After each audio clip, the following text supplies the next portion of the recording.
नमस्कार। बात करेंगे आज एस्ट्रोलॉजी के उस टॉपिक पर जो चर्चा देखने में कई बार हम भूल जाते हैं। अगर एस्ट्रोलॉजी में हमारे पास में हमारी कुंडली आती है हमारे सामने, कुछ 2-3 ऐसी बातें हैं जिन फ़ॉर्मूलाज़ पर हमको ध्यान रखना चाहिए। पहली बात तो क्या होती है कि कई लोग का कहना होता है कि हमारी जन्म कुंडली के अंदर में ये वाला प्लैनेट कमज़ोर है, हमारा ये वाला प्लैनेट पावरफुल है। दरअसल कोई भी प्लैनेट पावरफुल नहीं होता और कोई भी प्लैनेट वीक नहीं होता। हमारे कर्म के हिसाब से, हमारे कर्मा के हिसाब से जितने भी प्लैनेट हैं हमारे पास्ट कर्मा के हिसाब से हमारी कुंडली के अंदर में प्लेस्ड होते हैं। अब जितना भी प्लैनेट जहाँ पर प्लेस्ड है, दरअसल उसका पहला रूल है उस प्लैनेट को वहीं पर चैनलाइज़ करना है।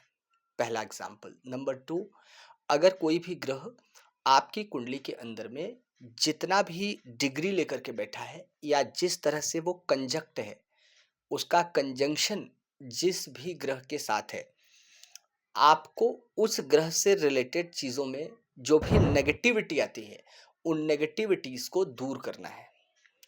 नंबर 3, कोई भी ग्रह अगर अपनी दशा और अंतर्दशा में अगर हमको बुरा फल दे रहा होता है, कोई भी ग्रह जैसे अपनी दशा अंतर्दशा में बुरा फल दे, मान लीजिए वो 6, 8, 12 का लॉर्ड है या बहुत ज़्यादा मैलेफिक है हमारे चार्ट के लिए, चाहे वो कोई भी प्लैनेट हो। लेकिन अगर ऐसी स्थिति में वो ग्रह बुरा फल दे रहा है और उस ग्रह से रिलेटेड चीज़ें हमारे लाइफ के अंदर में या पर्टिकुलर उस हाउस से रिलेटेड चीज़ें हमारे लाइफ के अंदर में प्रॉपरली चैनलाइज नहीं है, ये सबसे बड़ा रूल होता है 2-3 एस्ट्रोलॉजी का, जिस पे हमको देखना रहता है। इसका एक एग्जांपल लेते हैं मून से। मान लीजिए आपकी कुंडली के अंदर में मून आपका 8th हाउस में प्लेस्ड है। 8th हाउस क्या है? फियर है। मून अगर आपके चार्ट के अंदर में 8th हाउस में रहेगा तो एक कंफर्म ओवरथिंकिंग देगा, आपको फियर देगा, डर देगा, बिना मतलब की घटनाओं में आपके दिमाग को फंसाएगा। कभी-कभी बहुत खराब होने पर ये मून हमारी हैबिट्स को खराब करेगा, हमारे खाने-पीने को खराब करेगा, हमारे खुशियों को खराब करेगा, क्योंकि मून कालपुरुष कुंडली में 4th का लॉर्ड होकर के अगर 8th हाउस में जाएगा तो मून मन है हमारा। अगर मून हमारा मन है और ये फीलिंग का प्लैनेट है, हम फील करते हैं, मदर है, सुख है, और अगर ये 8th हाउस में जा रहा है तो यहाँ पे हमारे मन को इतना खराब करेगा, जब भी कोई अच्छी बात भी होगी तो हम उसके अंदर में भी इनसिक्योरिटी ढूँढेंगे। जैसे मून केतु के साथ है तो हम सोचेंगे कि कोई भी खुशी अगर हमारे लाइफ में आई, हम पूरी तरह से एंजॉय उसे नहीं करते हैं। उसका एक रीज़न होता है कि इनसिक्योरिटी रहती है कि कितना टाइम रहेगा, कितना टाइम में कट जाएगा। तो ये एक एग्जाम्पल है कि मून का।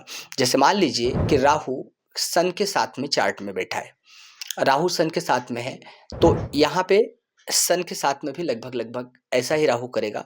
जब राहु सन होगा तो ये बिना मतलब का हमें ईगोइस्टिक बना देगा, हमें गुस्सा करने वाला बना देगा, क्योंकि सन आग है, फायर है, शासन है, सत्ता है और अथॉरिटी है। तो ऐसा इंसान क्या होता है, खुद में सबसे बड़ा अथॉराइज्ड पर्सन अपने आप को मानने लग जाता है। इससे अहम पैदा होता है और जैसे ही अहम पैदा होता है, इंसान की चीज़ें खराब होने लग जाती हैं।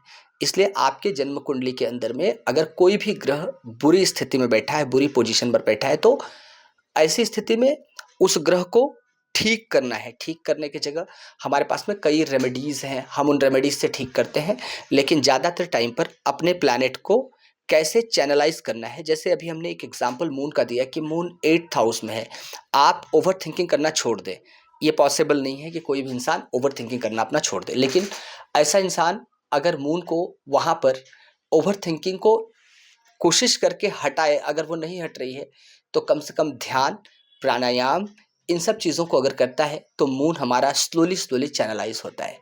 इसलिए कुंडली में बैठा हुआ कोई भी प्लैनेट हो, अगर वो बुरा फल दे रहा है तो वहाँ पर 50 to 60% चीज़ें हमारे कर्मा से रिलेट करती हैं।